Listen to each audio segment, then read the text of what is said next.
Habari za wakati huu mwanafamilia na mwanamichezo mwenzangu, ni wakati mwingine tunakutana tena hapa kujuzana taarifa za kimichezo ambazo zinaendelea kuhappen na ambazo zinaendelea kutupata katika meza yetu ya matangazo.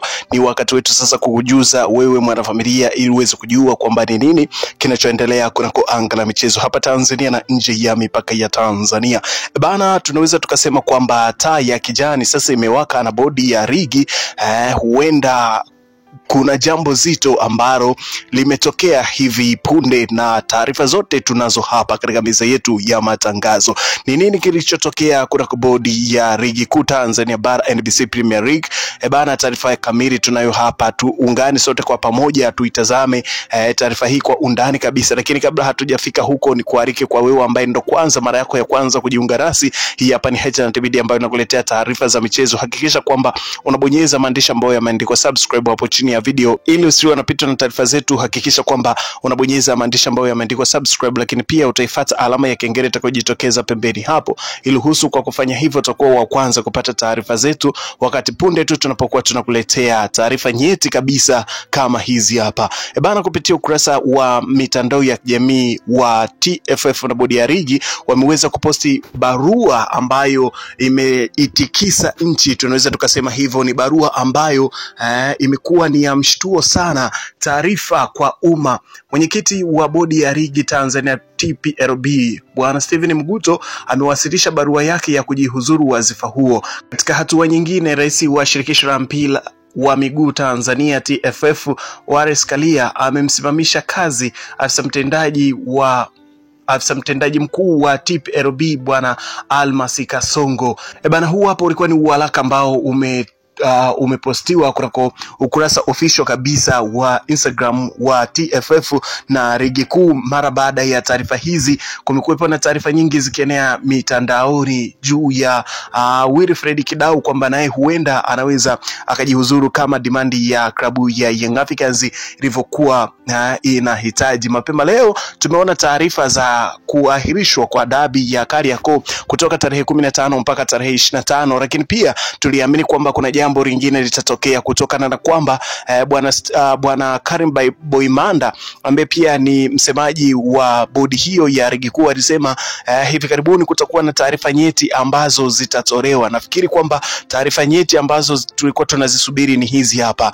Moja kati ya taarifa ambayo imewashtua watu wengi na moja kati ya taarifa ambayo mashabiki wengi wa soka Tanzania hawakuitegemea kwamba itaweza ikatoka kwa sasa hivi, kutokana na kwamba Young Africans walikuwa wameshakubali kucheza mchezo wao wa dabi ya Kariakoo na tarehe tayari kwisha kupangwa juu ya mchezo huu ambao uliahirishwa mara ya kwanza tarehe 8 ya mwezi wa 3 na ukapangiwa tarehe mpya ya tarehe 15 mwezi wa 6, pia napo ukaahirishwa na kupangiwa tarehe nyingine ya tarehe 25 ya mwezi wa 6, ambapo pia Young Africans alikuwa ameshakwisha kukubali kucheza mchezo huo. Lakini kwa taarifa hizi ambazo zimetufikia hivi punde, ni taarifa za kushtua na taarifa za kushangaza kwa wapenzi na wafuatiliaji wa soka letu na wadau wa soka la Tanzania kwa ujumla. Ni taarifa ambazo viongozi wa juu kabisa katika bodi ya ligi tayari wameshakwisha kujiengua na wengine wakisimamishwa wazifa huo na rais wa shirikisho la mpira wa miguu Tanzania Bwana Wallace Karia, kama jinsi ambavyo barua hiyo ilikuwa ikijieleza. Bwana Steven Mguto alikuwa ni mwenyekiti wa kamati mwenyekiti wa bodi ya ligi ambayo ilichaguliwa na kwa ujumla na vilabu ambavyo vinashiriki ligi kuu Tanzania NBC Premier League, ambavyo walichagua viongozi wao ambao waliunda bodi hiyo ambayo ilikuwa inasimamia ligi kuu ya Tanzania bara. Kumbuka kwamba pia Steven Mguto ametokea katika klabu ya Coastal Union akiwa kama mwenyekiti wa klabu hiyo ya Coastal Union. Baadaye uongozi huo ukawa ameachia nafasi katika klabu hiyo ya Coastal Union, akawa ni kiongozi ambaye anaisimamia bodi ya ligi, lakini akawa sio kiongozi wa klabu yoyote. Kwa nukta hiyo unaona kabisa kwamba pia bwana Steven Mguto alikuwa ameshapoteza sifa ya kuwa kiongozi wa bodi ya ligi, kutokana na kwamba ili uwe kiongozi katika bodi hiyo ni lazima uwe kiongozi katika klabu mojawapo ambazo zinashiriki ligi kuu Tanzania kwa maana ya NBC Premier League. Lakini Steven Mguto ni CEO wa bodi hiyo ya ligi ambayo ilikuwa inasimamia ligi kuu ya Tanzania.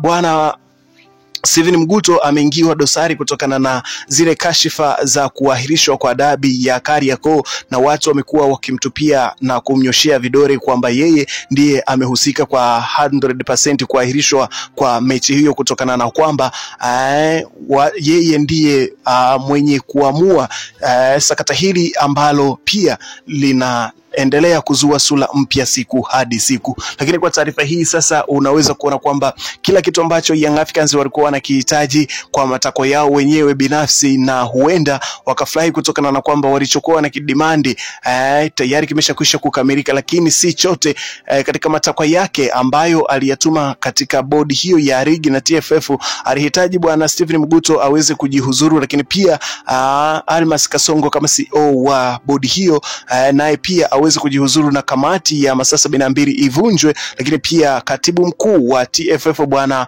Wilfred Kidau naye pia aweze kujihuzuru ili Young Africans aweze kushiriki michezo yake mitatu ambayo imebaki ya ligi kuu, na mchezo mmoja wa finali ya NBC finali ya CRDB Bank Federation, ambapo pia mchezo huo nafikiri umeshakwisha kupangiwa tarehe tayari na utafanyika katika uwanja wa New Amani Complex hapo Zanzibar. Tayari sasa Young Africans ameshakwisha kulegeza masharti yake na ameshakubali atashiriki dabi ya Kariakoo, lakini pia haijajulikana kwamba mchezo huo wa finali ya CRDB Bank Federation atacheza kutokana na kwamba alisema kwamba hataweza kucheza mchezo huo mpaka pale atakapolipwa malimbikizo ya madeni ambayo anaidai TFF. Kutoka hapo ambapo alipoweka msimamo huo, hatujaona taarifa yoyote katika mitandao ya kijamii ama taarifa yoyote official kutoka katika klabu ya Young Africans mpaka pale ambapo leo wameweza kuposti kupitia ukurasa wao wa Instagram,